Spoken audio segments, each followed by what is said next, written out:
Assalamu alaikum wa rahmatullahi wa barakatuh. Muna mikwano janga bali eyo. Muite bannamwe sharinga wano tusake tufune tutandike. Sharinga. N'omuntu wo tutandike mangu. Insha Allah.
Nsanyuse nnyo okubalaba abooluganda, nsanyuse nnyo nyini ddala. Amanya n'eddoboozi Idrisa Musuuza Eddie Kenzo. Nsanyuse nnyo okubalaba, mwebale kujja ku live eno. Era nsiimye nnyo Mukama ku lw'obulamu bwaffe nze nammwe baganda bange. Mukama wa kisa, alhamdulillah. Namusannyo mwenna abasiraamu once again. Salamu alaikum wa rahmatullahi wa barakatuh. Ninnamusaako baganda bange ab'enzikiriza ez'enjawulo nti nammwe mugamba mutya Mukama waffe yeebazibwe. Yenze Idrisa Musuuza wammwe, mukwano gwammwe, muganda wammwe owa bulijjo. Olwaleero nzize nyambadde nga musajja musiraamu lwa nsonga nzikiririza mu ddiini ey'obusiraamu. Obusiraamu bunnyambye nnyo okundrivinga mu nsi eno nga ntambulira ku Mukama Katonda Allah ow'ekisa. Ntambula ne tasbiiri yen buli wembeera, ntambula ne Quran yen buli wembeera. Mukalaba kali portable kubanga lyekkubo erindrivinga oba mwenfunira courage to do whatever I do. I put all my trust in God. Oba ffe gwe tuyita Katonda mu lulimi Oluganda. Olwaleero ekindeese ensonga ze mumanyidde ddala nga mwe muli eyaka video akaliikinze aka audio akaliikinze era ne kavaamu attention eyatuuse ku sseeyo. Nandibadde ensonga emu. Ensonga ey'okubiri be bantu mikwano gyange abadde bancontacting ab'enjawulo nga baŋŋamba ekigambo kimu nti sirika. Ekigambo ekyo sirika kyekyanzijeeyo kuba kyandaze nti tuli mu buzibu obw'amaanyi. Ensonga endala kwe kubanga nnyinnyonnyola abantu who I am, nzaani era nnyimiridde ku ki mu bulamu bw'ensi z'ensonga ezo nga 3 esooka ka video ka audio akalinkinze ey'okubiri abantu abangamba sirika asirise teyejjusa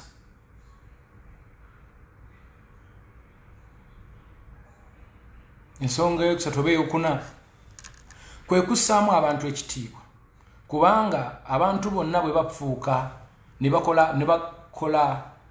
ne babeera attentive ku nsonga ng'eno ensi yonna nevaayo ne commentinga mu ngeri emu oba endala there is no way you can ignore tosobola gamba mbuneza ensonga temuli makulu nga abantu bonna bakiwadde obudde kiba kitegeeza onyoomye bantu banno oba public so nensalawo nveeyo ebigambo nno bineme kubanga binjogerwako bwogerwa wabula mbyeyogerere abagenda okunjogerako bakotinge mu byange mwe baba bajja version entuufu alhamdulillah bismillah ntandika olunaku olwaliro njagala buli muntu alunotinge down era njagala buli muntu ategere who I am and what I stand for. Njagala lero buli muntu ategere position gye nnyimiriddemu era gye nstandinzeemu ng'omuntu.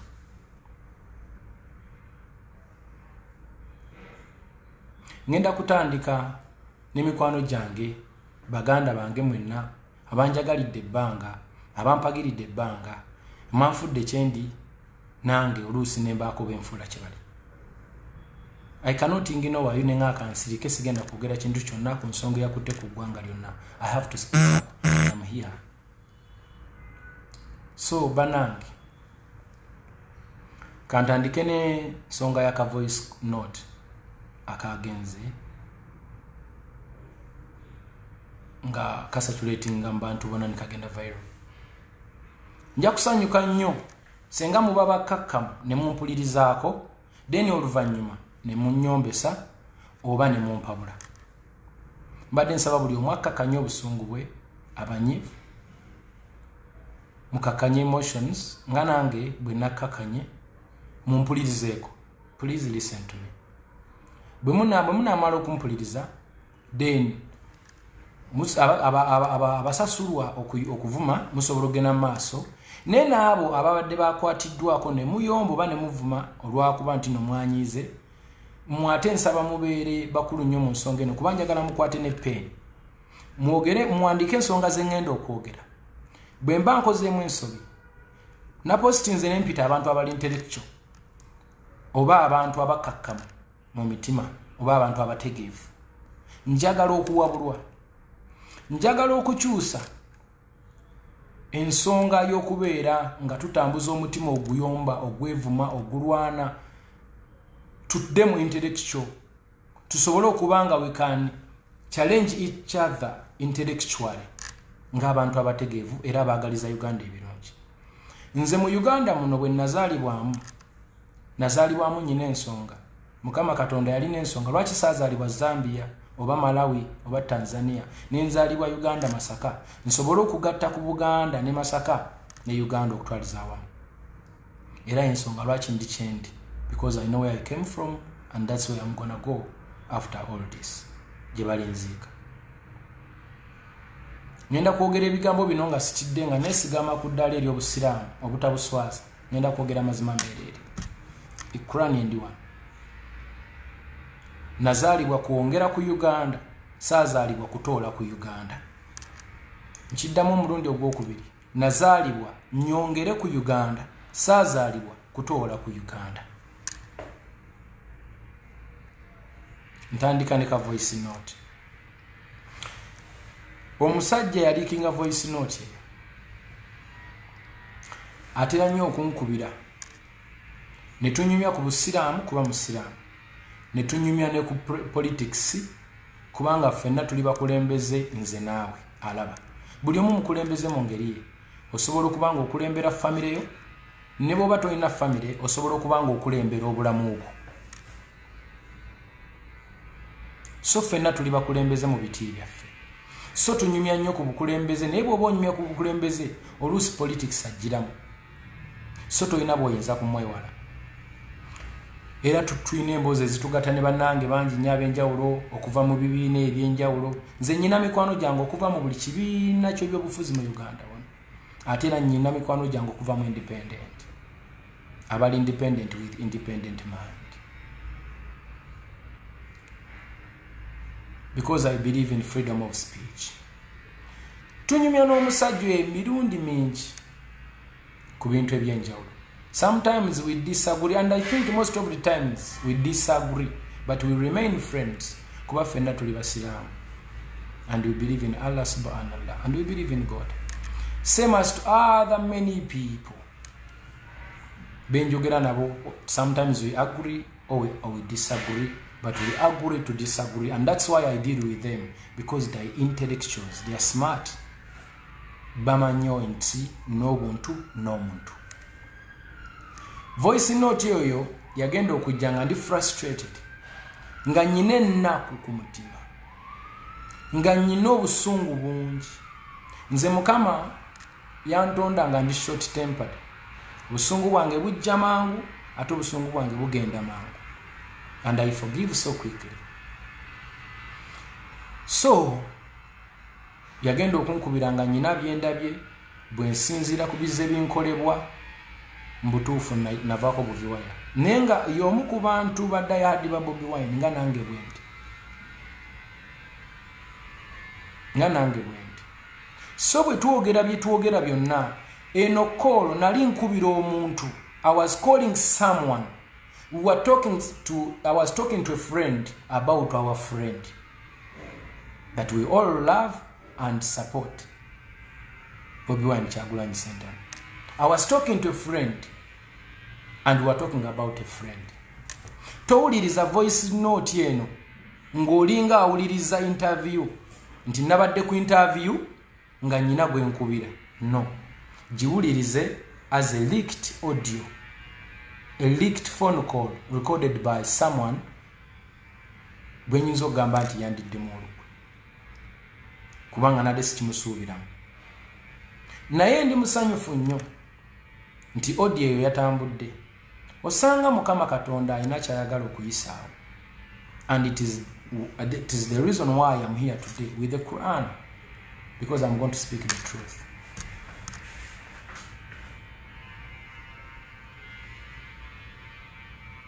I really do respect Bobi Wine, era naye akimanyi.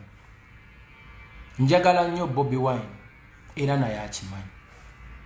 Mu 2007 bwe nali ngenda okuyingira local karaoke competition ezateekebwa Straka Mwezi ne Rwamit Miles, mu bayimbi bonna abajjudde Uganda, nakwata nengenda nengula teepu ya Bobi Wine wendi, nenkwata oluyimba lwe nagenda nenyemba mu competition.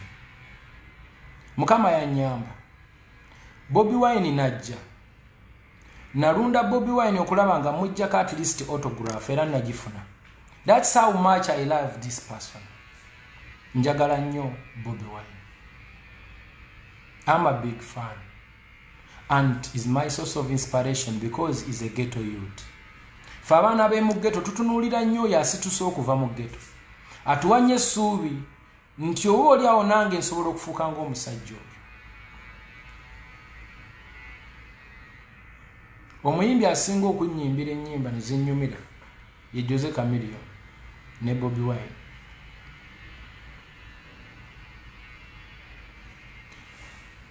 N'abalala bannyimbira ne zinnyumira nnyo, but sometimes tuli bantu abalina choices. Olumu tutwagala abantu not because nti bayimba nnyo baki olwa story zaabwe, olumu ne tubaagala olw'empisa zaabwe, olumu ne tubaagala olw'ebigambo byabwe. I really do love Bobi Wine, and I'm so proud of Bobi Wine. But I'm so disappointed and I feel betrayed olw'ensonga zisobola ate kubayingiriza nnyo deep ezo zitanzijaayo kwogera nsonga ngezo ze nayogera mu ka audio. I cannot disrespect Bobi Wine, but Bobi Wine njogera naye nga muganda wange, njogera naye nga nze omuwagizi we, era nenjogera naye nga mukwano gwange. Mweyo audio nali njogera ku Bobi Wine omuyimbi aganya okuwa ekitiibwa bayimbi banne ekimala, aganya okurecognizinga bayimbi banne mu biti byabwe mwe bagwa. That's what I was talking about, and I was frustrated because I'm a victim. Kati buli muntu ali eyanvuma njagala oddeyo owulirize audio eyo, ebigambo bye nayogera nga bw'obiwandiika wansi, bw'omala okubiwandiika obyanalyzing ojompabule intellectually. Don't be part of these hooligans who are paid to just make noise and make Uganda a bad place. Beera kwomu ku bantu abalungi abaliwo okwongera ku Uganda, siso okugitoolako. Nze bwe nali ntandika okuyimba ennyimba nga zirwanirira Bobi Wine ne Uganda, gye ndowooza nti obwenkanya butono mu mitendera egimu. Teri yandagira ne Bobi Wine teyandagirako, wabula nakwatibwako ng'omuntu nensobola okufulumya obubaka obwo. Era njagala okubategeeza nti eyo yendowooza yange gye muwulira mu nnyimba. Naye ndi musanyufu nti Mukama yambulesinga n'omutwe guno. I agree to disagree. Sirina buzibu bwonna na Bobi Wine, but I was complaining ng'omuntu alumwa nti lwaki sifuna bwenkanya, oba lwaki abayimbi bano mu biti byabwe tebasobola kuweebwa recognition emala ebaweesa kitiibwa, lwaki banafuyizibwa ng'ate tebasaana ekyo. That's what I was talking about. Engeri gye ndi short tempered nayiseewoko wennyina okukoma nenjogera oluusi ndowooza ebigambo ebyakanze eggwanga, naye ekyo tekijjaawo nti nabadde njogera ku muntu gwe njagala. And I'm proud of him, I'm proud of his movement, I'm proud of what he has done. At the same time, nsaba okubannyonnyola nti olutalo luno mmwe lwe muwulya n'obulumi bwennyina ku mutima tebwavudde leero. Abagoberezi bange abazze bangoberera ebbanga eddene mumanyi bulungi nnyo olutalo luno gye luvudde lugenda almost mu mwaka, ng'abantu bano banteeka ku pressure every day. Come and use your voice, come and use your voice. Ne banvuma ne bampita kino ne bampita kiri ne bampemula every day. Bw'oba olowooza nnimba njagala mugende ku posti zange zemposting every day, bwe kutabaako bantu banvuma nga wadde audio tennafuluma ng'oyo sinze, muddeyo wansi mukebere, kuba nkimanyi tebasobola zideritinga ne bazimalako. Nyina ekibuuzo, mwali mupuliddeko nga nfiisa obukulembeze bwa Bobi Wine? Mwali mumpuliddeko nga ngamba nti temulonda Bobi Wine? Mwali mumpuliddeko nga nnwanisa enteekateeka ze? Mwali mumpuliddeko nga muddi campaigninga? No. Naye there is something behind all that, and that's what I was complaining about. I was crying for justice from the person I really do love, because I feel betrayed as a person. Nyinze nga Kenzo bwe mba ngoberera omuntu simugoberera nga agoberera Buddha. No, ngoberera omu Allah subhanallah, kubanga ebintu bye birambuka bulungi atusindikira n'omutume Nabbi Muhammad n'amukkiririzaamu obuntu bulamu. Nabbi yakola ebintu ebirungi ffenna bye twenyumirizaamu. Senga Nabbi yali yakolayo ebibi era nandibyogeddeko. Jesus Christ mukkiririzaamu kubanga Jesus bw'omusomako buli kye yakola kituufu, mu budde obutuufu mu ssaawa entuufu. Bobi Wine mukkiririzaamu, naye Bobi Wine alina ebintu byali mu kukola nze ate bye sikkiririzaamu wadde nga byenzikiririzaamu bingi. Same as President Museveni. President Museveni mugoberedde ebbanga ddene namukolerako ne mu 2011. After 2011 natandika okulaba nga ebintu ebimu ebitambula nze tebinsanyusa nga kwotadde n'okuba nti saasasulwa bwe nabakolera. Simanyi oba ye yanyaga oba be yatuma tebampa sente zange naye saasasulwa, and I didn't complain because I respect President Museveni. Sirina buzibu ku Bobi Wine, guno omukono gwa ddyo. Bwe mba nnyina obuzibu ku Bobi Wine ng'era mwagaliza kibi, nsaba Mukama Katonda anzigyeko buli kye nnyina, nsigale bute ntambuze ebigere ku Kampala Road. Bwe mba mwagaliza kibi Bobi Wine, era nkutte Qur'ani nti bwe mba nnyina ekibi kye njagaliza President Museveni, nsaba Allah nkola ekyo nna kyasinga okwagala.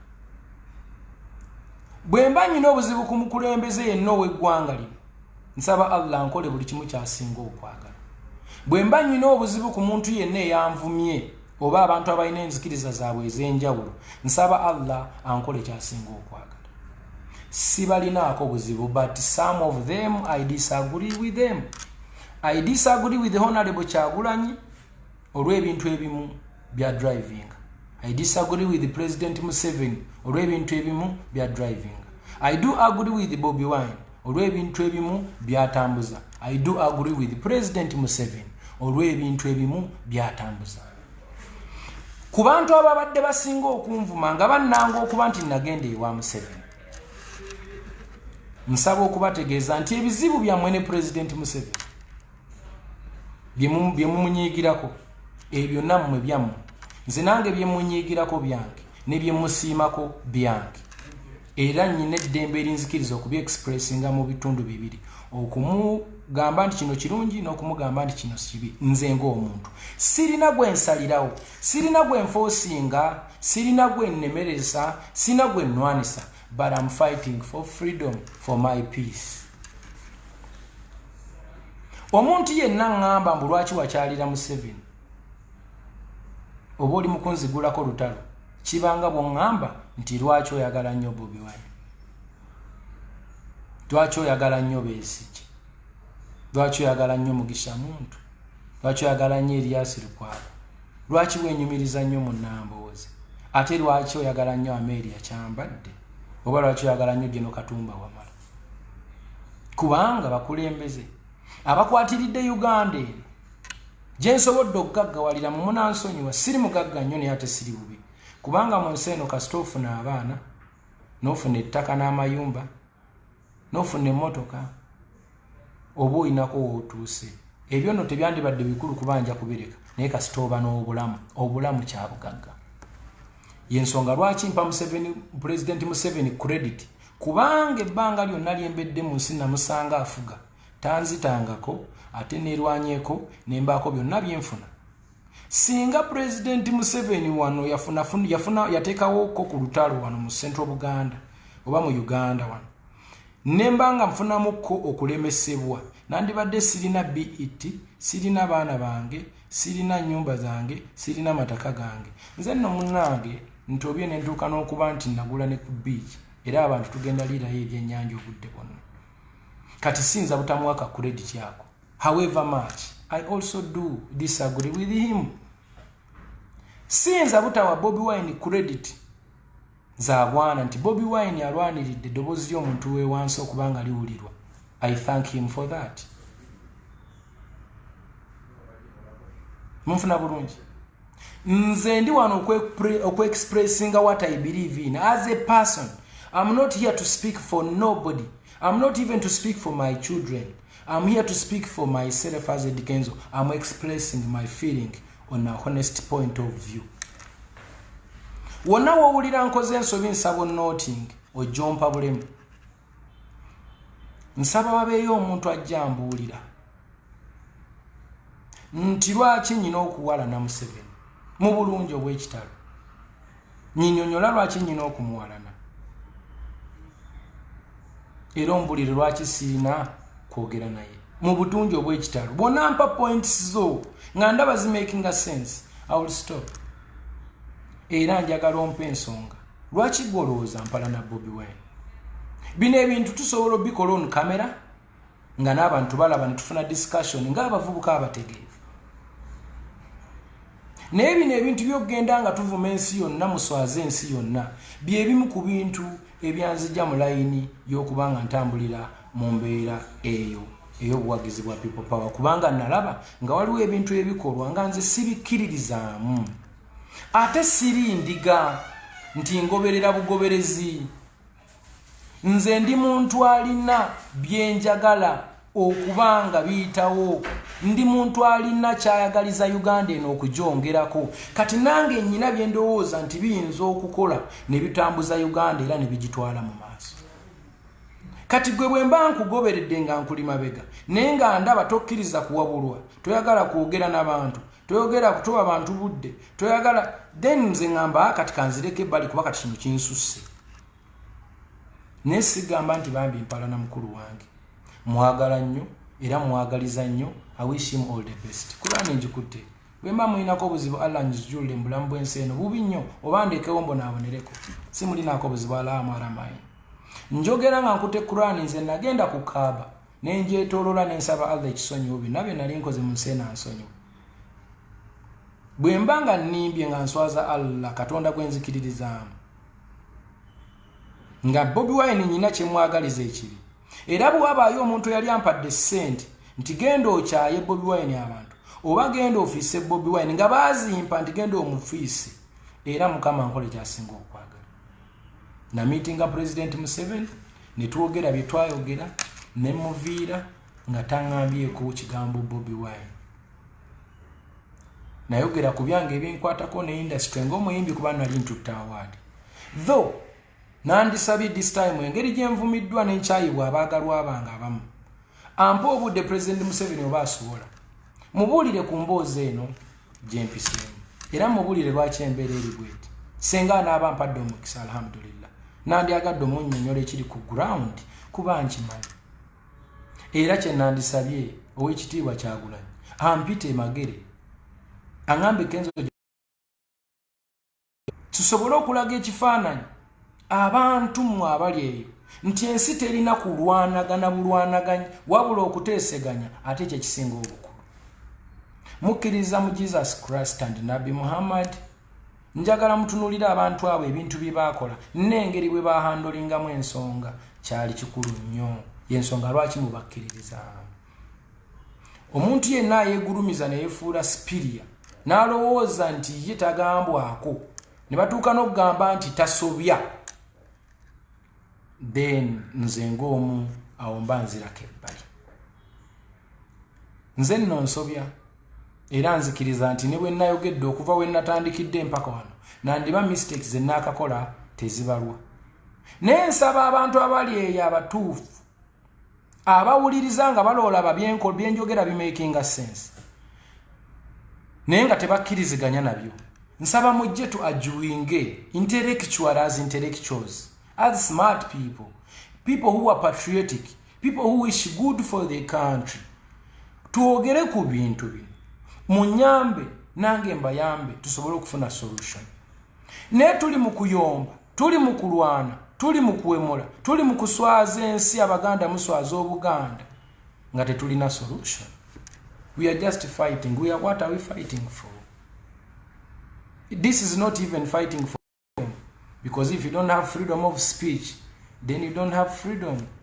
You have to let me speak my heart out, and then nombulira chokola. After letting me open my mind, my mouth and my heart, and I express what I feel from the bottom of my heart, in that you can advise. But when you stop me from talking, you want to know what I'm thinking, and you are driving me to the wrong road. Oyagala kumbuza. Mukkiriza abantu baveeyo boogere kye balowooza nti kye balina okwogera. Then mujje mubawabule oba muyitarakitinge bulungi tusobole okufunira eggwanga lino solution. Kubanga ffenna tukkirize, it is a mess right now. It is a mess.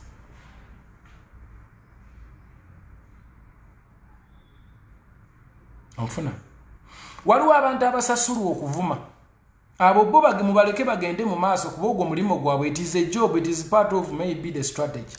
But I'm talking to the intellectuals, lawyers, young educated people from Makerere and different universities. You guys come out and speak up. Come and give your view. Don't keep quiet. Don't let the country fall just like this because you fear to be abused. Don't be intimidated by nobody. Come and give your view because this is your country. Njagala okuyita buli muntu ali yasirika nti bavuma nnyo. Jangu oyogere bakuvume nenga nawe tutegedde kyolowooza. Namwe abavuma njagala okubabuulira nti nze siri mu kubalwanyisa era mbaagala nnyo alhamdulillah. Nsaba Allah bawe kye musinga okwagala. Naye munnange mbaagaliza mirembe. Era whatever I'm doing and whatever I'm going to do, I'm doing it for the best of our country. And I believe I have done something. Ntaddeko ettoffaali ku dunia yattu eno ku lukalu Uganda. I've done something. Right now as I speak, okusinziira ku message zenfuna, I'm expecting okufa oba okufiirwa. Kubanga message zenfuna bwe ziŋŋamba. Era nsuubira okufa oba okufiirwa. But I will die peaceful, alhamdulillah, because I've spoken and I feel nti I'm relieved now. Ense manyi bwe mpulira ne kyembadde nfiiringa and I'm very okay. So, nsaba tukkirize mulekere abantu eddembe lyabwe ery'okwogera. Muleke abantu boogere ebibaluma, eggwanga libitegeere, abatukulembera basobole obizolovinga. Saayogeddeko ku bukulembeze bwa mukulu Kyagulanyi. Nabadde njogera ku Kyagulanyi politician, musician, not a politician. Nga ngamba lwaki omuntu ono omuyimbi asobola oyisa bw'ati bayimbi banne ng'ate alina okubawa platform. Nnyo naye tekitegeeza mbu siyinza kumunenyaako senga mba ndaba ng'alina waalage watali watuufu. Sina kumunenya but commenting. Nga nammwe bwe muli mu kukomentinga views zammwe ne respecting. Buli omu abayogedde byonna bye mwayogedde nga nkute Kurani eno sibalinaako buzibu kubanga nkimanyi muli banyiivu. Ate ensonga zammwe nazo ntuufu. Naye ekisinga obukulu kwe kulaba nga tubeera abantu balamu abakola ebintu eby'obuntu bulamu. Tubeera abantu abalungi eri community. Tosobola kuŋŋamba mbu I should not deal with the president. Mbu sirina kudiringa na president ate nga nze gwe nkomplainingako. Lwaki tompa omukisa ne mutuukirira ne mugamba muzeeyi wano na wano si watuufu? Why don't you give me that chance? Kubanga nze mbirivingira mu peaceful transition of power. Nze njagala Uganda ereme kufiirwa yadde omuntu n'omu wabula ate efuna obukulembeze obutuufu. Ekyo kye mbirivingiramu. Njagala kulaba ku Uganda ng'eringa Tanzania nga bakulembeze babiri basatu beekutte mu ngalo bonna nga tuba celebrating. Ebizibu bya Museveni byakoze mu nsi eno bingi.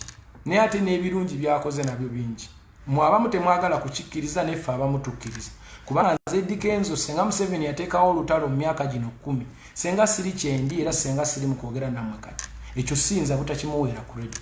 However much n'ensobi zaakoze nnyingi era ze zinyizizza abantu okutuuka ku kino. Ze zinyizizza eggwanga okulaba nga ligwamu omuliro. So, tumuyambeko bwe tuba tusobola okulaba nti tutereeza ebyasoba. Omukulembeze addako addire mu mirembe. Sinnawakanyako obukulembeze bwa Bobi Wine ekyo sisobola kukikola. And I'm proud of him. I'm proud of him. Naye temunziba mumwa, temuziba bantu mumwa, temuvuma nsi eno, temuwemula nsi eno, temuwemula nsi eno Uganda. Kuba ebintu bino bigenda kusigala ku record. Nze bwe mba nakoze mistake gye njagala mujje mumbuulire nti wano wasobezza.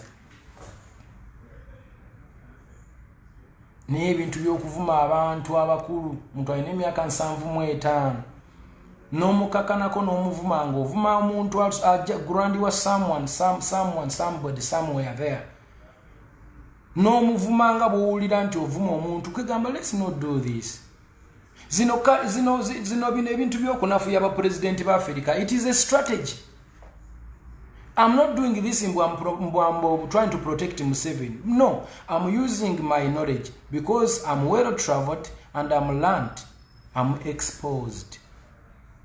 Ebintu bingi mbirabyeko, mbikutteko, njize ndabye. Nina passport kati mukaaga. I finish a new passport almost every 5-6 months. That's how much I've traveled. and I know what is happening out there. Kano katono ngenda kaba wako katono munasonyi ogenda ko politics abakulembeze ba Africa babateekako ebigambo bye muwulire ebiseera bisinga kubattira legacy nti new generation yebakyawe nnyo nga bwe bali babagenda okwogerwako gye bujje bwogerwako bibi byokka. For example wano mu Uganda Museveni tumuyita dictator naye kambajjukizeeko katono nti Queen wa Bungereza akagifugira emyaka gyonna teri amwogerako. Bajja leta politisimbu Queen simanyi biki naye bw'abanga bwe kiro bakyogera kale balonde president tulabe obaana abikkiriza. Eyo tuveeyo. Trump ayina emyaka 74, Museveni ayina emyaka 75. What is the difference? Ayagala kuddako Trump. Gwe baleeta asinga Trump obukulu. Today nga balonda Trump we baali bamulonda Hillary Clinton dayo ku internet buli kyenjogera kiri ku record. Hillary Clinton yasinga Trump obululwe milioni 2 mu. Nga bw'onabeera n'omuntu milioni 2. Senate y'abantu 40 neerondo ono abantu 40 ne basinza abantu milioni 2 obuyinza. That is dictating. But I'm not gonna go. You see agenda. Ebyo sibinkwatako. Naye kyenjagala okwogerako kye kino nti ffe kale buli omu awagire kyawagira okusinzira ku ndowooza ye. Ne buli omu awagire mu mutima omulungi. Buli omu awagire mukkirize Uganda eddeyo nga bwebadde ku mulembe gwa Besigye. Nti buli muntu asobola okuwagira kyawagira ne tutambula bulungi. Ne bwe munaayagala muleete wano ebintu by'okulwanagana n'okulema tugenda kumaliriza feka kubanga Uganda abantu si bizimbe. Buli muntu afa counts. Abana mbalaba mulwana ne police ne mugikuba ebikonde tubasobola yafuka tubasobola naye fa abamu tetubasobola. We can only speak by law. So munansonyiwa sirina muntu yenna gwe nkubira campaign and I'm wishing all my best to my brother Bobby Wine. I want him even to win and become a president. That will be history and I will be proud of him, and I don't think my mukwano gwange bwemba nyina president gwensobola okubira kasimu ne mugo wayi nze kyaliwo ndi wano, then that is the best. But tetulina bwe tugamba nti abakadde baffe tubajje wate baffe bufi, but we can help them to rest bulungi nga tukozesa obuvubuka abalowooza obulungi okusinga bannaffe abapromotinga entalo. Tribalism tulina bulungi bannaffe betumanyi nti buli kalulu bwe katuuka bapromotinga tribalism kibakolerera kibutaala mu bakulembeze. Neffe ababeera baawasa abantu betwawasa amakiga gaawukana obwana busigala mu bbanga, abantu beetemera ku myenge, abantu beerwanisa, abantu beewalana, bizinensi zifa. Nze nfunye sente olwaleero this, let me be honest with you my people. So I'm not trying to brag. No, I'm being honest. Nze sente zonna zenfunye nzijje mu mawanga magatte. I'm one of abavubuka abatabo omulembe guno abaava ku nothing to something.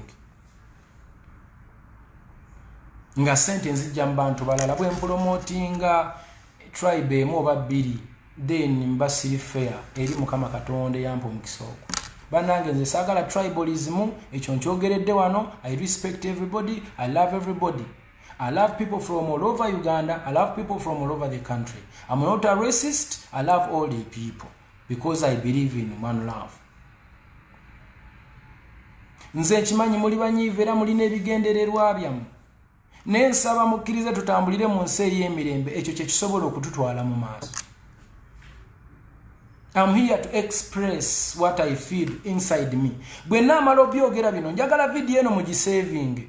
Bwe naaba nfudde nga bano abantu we bagamba nti bagenda kunzita oba okutta abaana bange, musobole okubanga mugizanyira abaana abaliddawo nti Kenze ndowooza ye yali bweti. And this is my view.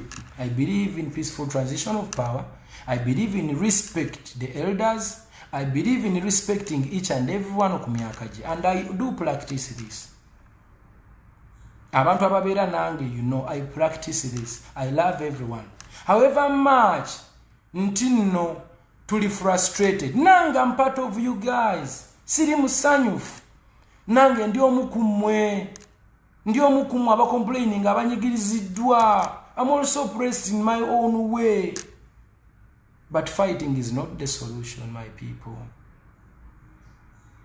Wanga kati gomvubuko w'emyaka 2 ayagala okulaakulana batadde waawe embeera oluusi egenda mala emyaka 2 nga teteredde kakati gwe ate byewandifunye kati obifunye ddi?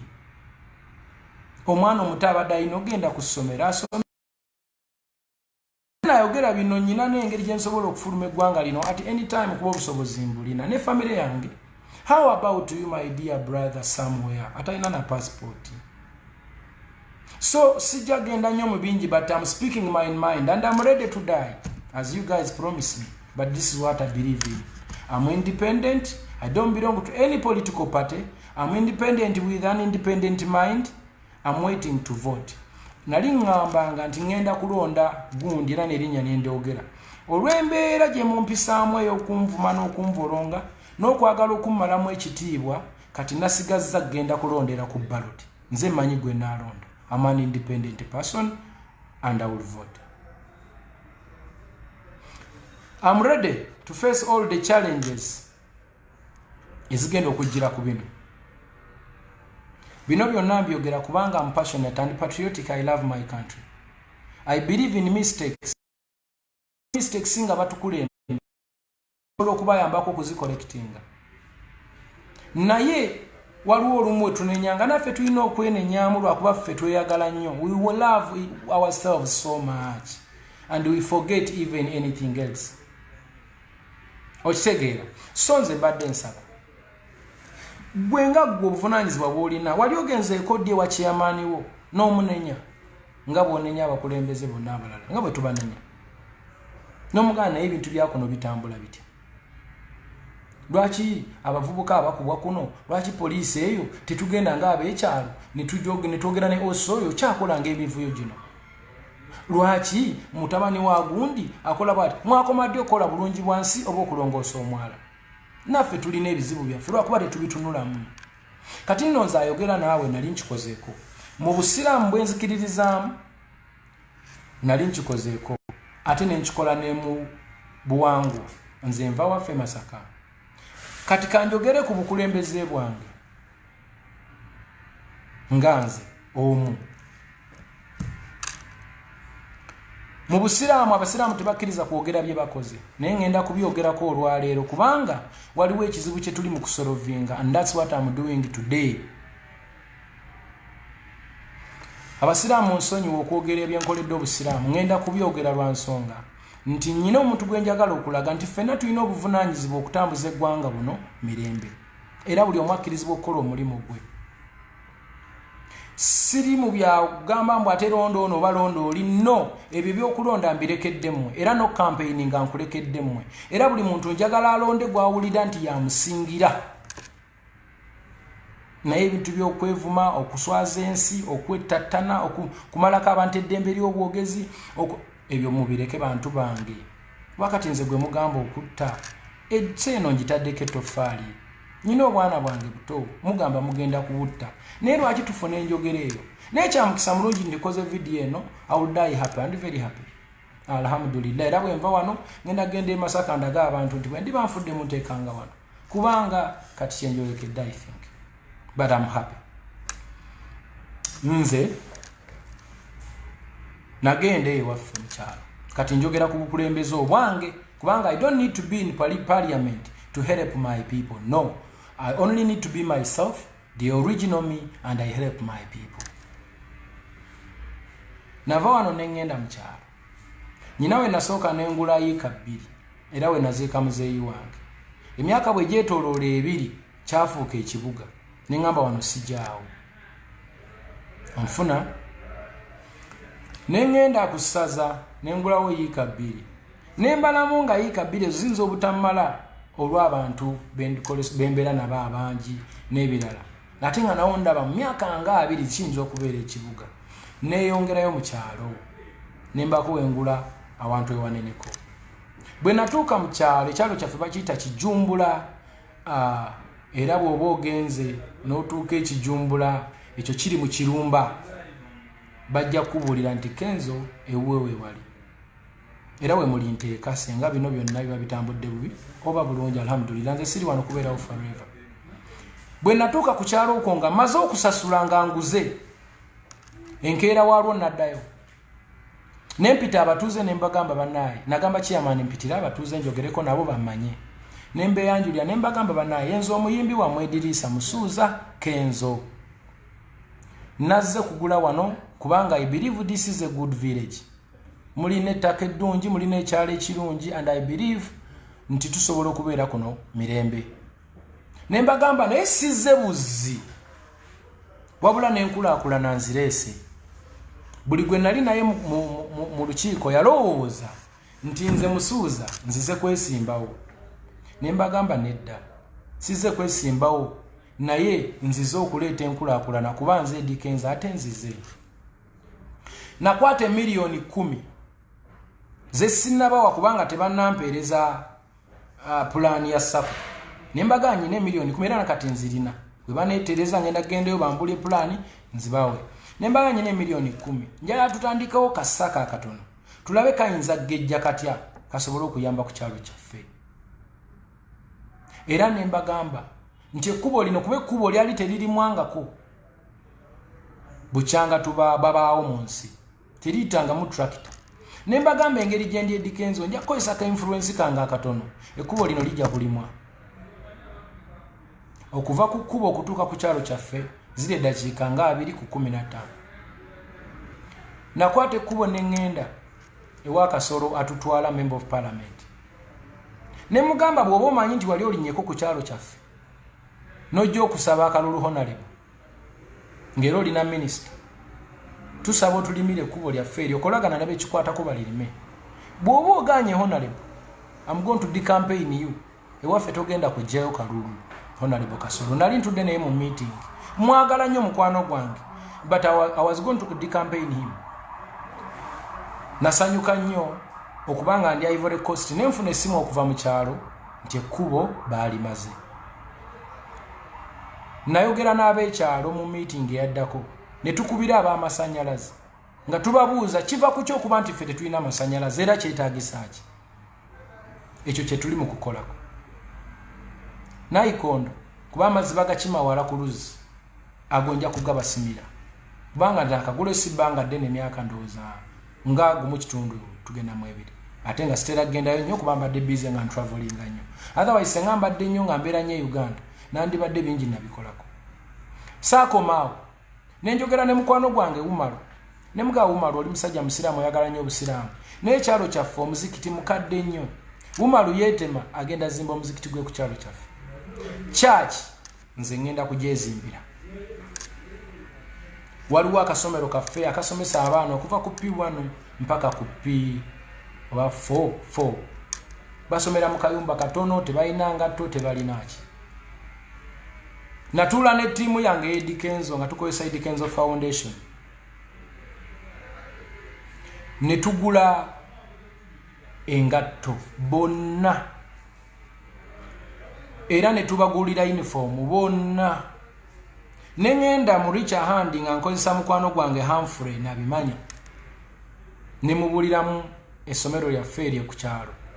Nangulira penny n'ebitabo n'eziseeti n'eziruula ne tugenda ne tubawa bonna. Pulaani zennyina eri essomero eryo nnungi nnyo kuba Mukama bw'anaaba annyambye n'enkolagana ne bannange tusobola ozimbawo akasomero akali beta nga tuyita mu nkolagana ey'okuyambagana ne connections zennyina. Munfuna bulungi. Nyina pulaani endala nnyingi nnyo ku kyalo kyaffe. Lwaki njogera nnyo ku kyalo kyaffe? Kubanga gye ngenda okuziikibwa nze gye nva. Naawe nkuwa challenge munnanga mpuliriza nti bw'obanga oli eyo olina obuvunaanyizibwa okutereeza w'obeera okusinga okwonoonawo olw'okuba bali abeeyagaliza bokka bakunyiizizza. Tukkiriza abantu abo beeyagaliza nnyo ekimala naye batukyaye ensi yaffe batukyaye bannaffe batukyaye baganda baffe. Why don't we get a solution?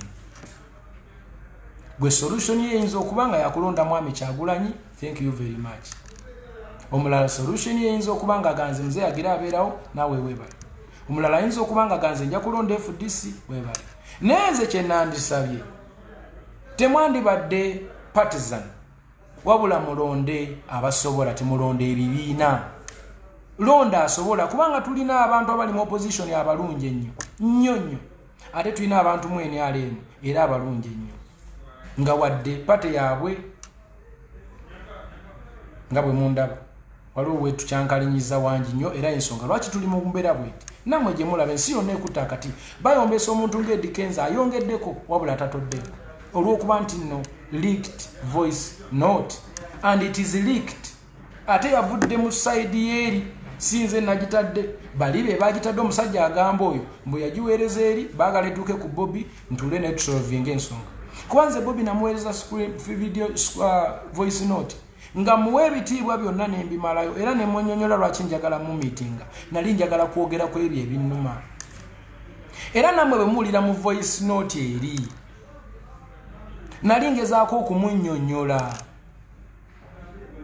era ne baŋŋamba bali abasajja ne mugamba omusajja oyo nti yaŋŋamba tumugambe ki ne mugamba mu mugambe nnyina biriivu nti fe ali mu kutunafuya bayimbi banna abanene olwo si lukwe. That is being honest. Bwe njogera ku bukulembeze bw'obusiraamu nga nze omusiraamu obuvunaanyizibwa bwe ntutte mu busiraamu abasiraamu saba mu nsonyi kino tekikkirizibwa naye waliwo kye tuli mu kutereeza mu society. Nfuna nze saagala kwesimbawo saagala kunnonda sigenda kwesimbawo wabula ndi mukulembeze okukululira ayagala okulaba nti ensi etambula bulungi. I love leadership and I love people. I love people. I want to see people smile. And that's why I have a Eddy Kenzo Foundation. I do this for humanitarian work because I want to see people smile and want to put a smile on someone's face using my small capacity. Salama Road kwenkolera emizikiti gyako gyonna egiriko baseeka baako bonna abaliko bwe mbanga simuwanga ku ssente cash ng'omuntu buli kisiibo buli muzikiti nguwe ensawo ya kawunga nkuwe ensawo olumu kawunga mukyere sukaali olumu mukyere sukaali ekyo nakakikolera emyaka egiwera 4 kuva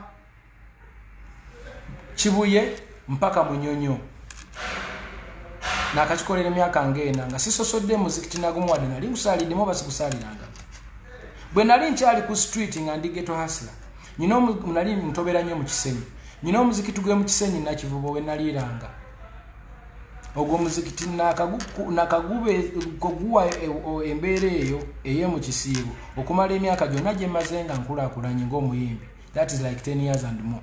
Bwemba nimba baseeka bekweje muzikiti baveyo bagambe nimba ewaffe Mengo ewaja Nabagereka maama wange alina omuzikiti ewaffe awo mu ghetto nakakikola okuva lwe nafuuka Eddy Kenzo mpakati abasiraamu nsaba mu nsonyi we nengezaako kulaga abantu baffe nti we can help we can tulina kye tusobola okukola that we can do something. Munansonyi oba mpiseewo munansonyi oba ndi mukola nsobi but I'm frustrated and I'm emotional njagala kugezaako okutereeza society nti wabeeyoko abantu abamu abasobola okubaako nabo bibasobola okutambuza mu ngeri yaabwe nga tetumaze kwetemako mitwe. This is too much, my people. This is not a joke and we should not take it just like a joke. This is a serious matter. Tetulina kunenya mwana n'omwe abaana bemulaba bayomba ku Facebook okwo si bakyamu. Abaana si bakyamu balina ebibaluma ku mitima ate nga batuufu. Tuyambe ffe abasobodde okubanga tulina we tutuuka tuleme kwonoona Uganda eno tugireke nga ntuufu. Bingi nnyo bye nsobola okwogera naye sijja genda nnyo wala kubanga n'alima awagonda atera nanyuka. But at least nsaba Mukama Katonda omulungi ow'ekisa ebigambo bye njogedde n'ensobi ze nkoleddemu wabeewo ababitegedde nga bali nterekikyo bampite babeeko we bantuuza oluusi nga waliwo ne zikamera tuddemu tubinyumyeko bampabule ntegeere oba nange mbawabule bategeere naye bwe munanvuma obuvumi ne munkyayo ensi ensejja kumanya nti bano baagala kusuula busuuzi Kenzo balina olukwe kati temulabikanga balina lukwe njagala muveyo mu challenging intellectually munjigirize nze siri muyivu nnyo munjigirize kuba ate mwe musomye nako mutegeera ebintu okunsinga nebwe munaagamba nti mugenda kunnyanika mu nsi yonna nga lwendowooza yange nga nze Eddie Kenzo mugenda kuba mwonoona ggwanga kubanga Kenzo bwe munaamutta teriyo Kenzo mulala kyentuusiza ku Uganda ne kyekituusaako teri agenda kukikola not even my kids me I am me and I'm standing on my 2 feet to be myself me I'm Eddie Kenzo I'm here to add on ndi wano okwongera ku Uganda so kugitoolako byonna byenjogedde nga tebimaking a sense mu mutwe gwo nkusaba ompite obimbuulire nsindikira message tubyajuwengeko nyambo beko wontuzo nyinyonyola mbitegeere mbuulira lwaki nyina okulonda candidate wo naye bw'ogamba nti ate onzite nveewo ne bwamurede nfuna siweebwangako sente kuvuma muntu yenna nakumufiisa neekoledde sente zange buli kumuke neekoledde kange saagala muntu aŋŋaana ku miitinga President Museveni senga mba nfunye akakisa temukiŋŋaananga ekyo wadde omuntu akola mu gavumenti ya Museveni saagala muntu angoba ku Bobi Wine kuba oli muganda wange era nja kumulaba era nja kwogera naye era bino bijja kuggwa kubanga mwagala nnyo era naye akimanyi Bobi akimanyi nsaba nebaze Mickey Wine webale kuba musajja webale nnyo nsaba nebaze Nubianiri webale kuba musajja webale kunnyambako ne twogera John manager wa Bobi era mga mutowe nsaba nebaze Hildaman Doctor webale nnyo okutuukiriza obuvunaanyizibwa nsaba nebaze mikwano gyange mwenna ab'enjawulo Bafaadi bani MC Moze atabali luno n'abalala Kenneth Maleba bana bonna mukwano gyange bakaterega mwebala okuba abantu abakulembeze abakkiririza mu agree to disagree abakkiririza mu nteeseganya abakkiririza mu nkolagana n'obwaseruganda and this is what I stand for mwebale kuntegeera we always agree and sometimes we don't agree but we remain friends and this is what it's supposed to be no disrespect for nobody nze nyine okutakwadagana ne President Museveni bw'amaanyi nnyo mu bintu bingi nnyo kubanga abaana abanyiize is one of the reason why they are like this waliwo watanywezeza bulungi mu nkolagana n'abavubuka naye bwe mpulira omuntu avuma President Museveni n'amukwamula bw'ati kimpisa bubi kubanga gwe mulembe gwe nfuniddeko buli kyenfunye nze olutalo terunkolera I believe in forgiving and forgetting. Maybe you cannot forget, but forgive, you'll be forgiven.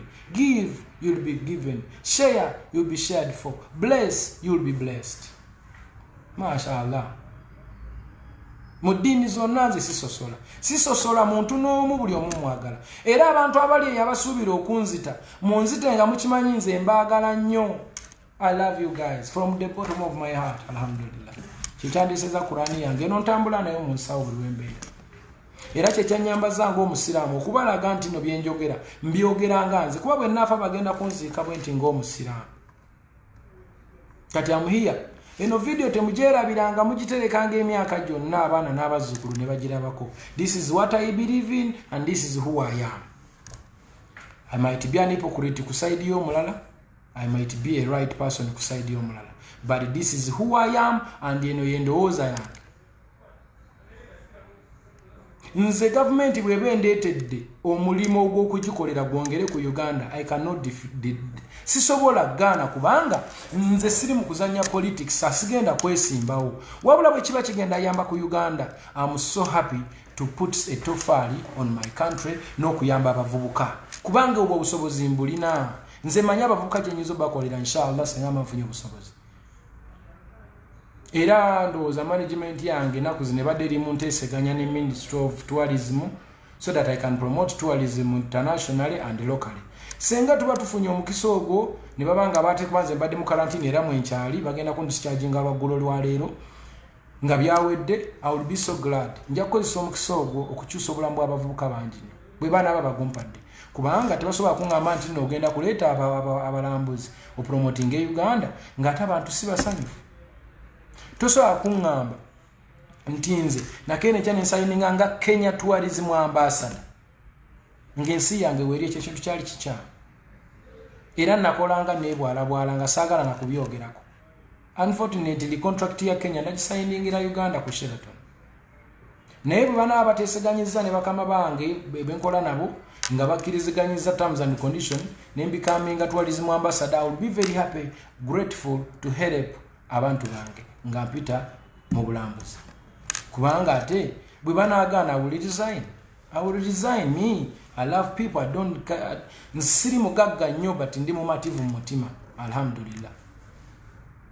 Era bwe bakutuma nga abagagga ennyo tondeeta naye baleeta abagagga mu mutima ondeetanga. I'm very rich in my heart and I'm a very honest person. Yensonga mwe nkoledde mistake zonna nzikoledde mu kubeera passionate, nzikoledde mu kubeera honest, nze ensobi zonna ze mulaba nkola nzikola because I'm honest.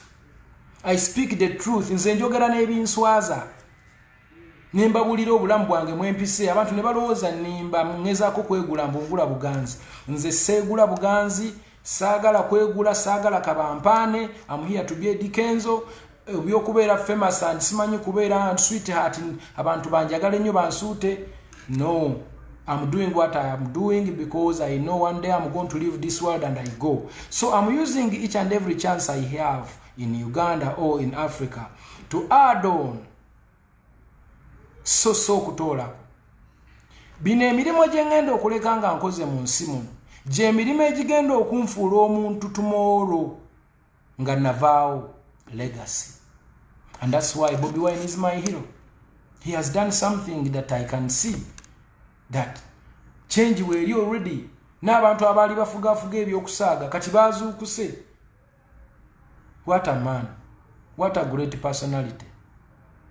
What a humanitarian. Niye bwe mbanga ate nvuddeyo munenyeko wasobeza ate ne bangamba oyo tasobya tayogerwako takola ki then Uganda gye tuba tuwolekedde gye tumwagaliza eba tegenda kuba nnungi. Ladies and gentlemen, that's who I am and that's my views.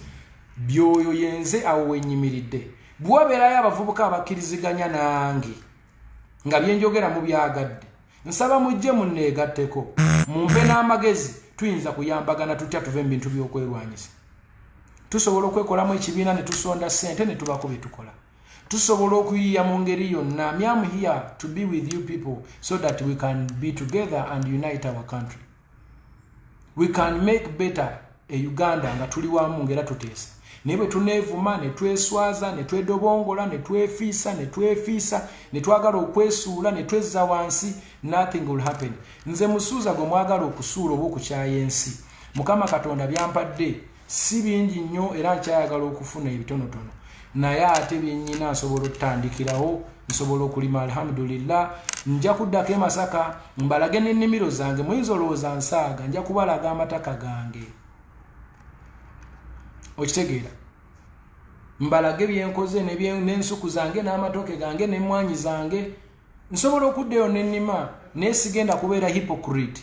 Nzize wano neesese neeyogeza eby'ekiyaayi ng'ate nnimba. I think I've expressed myself. God bless you for God and my country. Assalamu alaikum. Mukama abankumire mubeere bulungi buli omu gyali abeere mirembe. Mbaagala nnyo nyini ddala. Nandiyogedde bingi okusinga wano naye nja kuwonoona. Olwedde ndabika nayonoonye dda. Kale mwebale, saba Mukama abankumire. Abanjagaliza ebirungi mbaagala nnyo. Namwe abantegekedde ebibi Mukama abampeera omukisa. Kuba nze sibalinaako buzibu. Assalamu alaikum.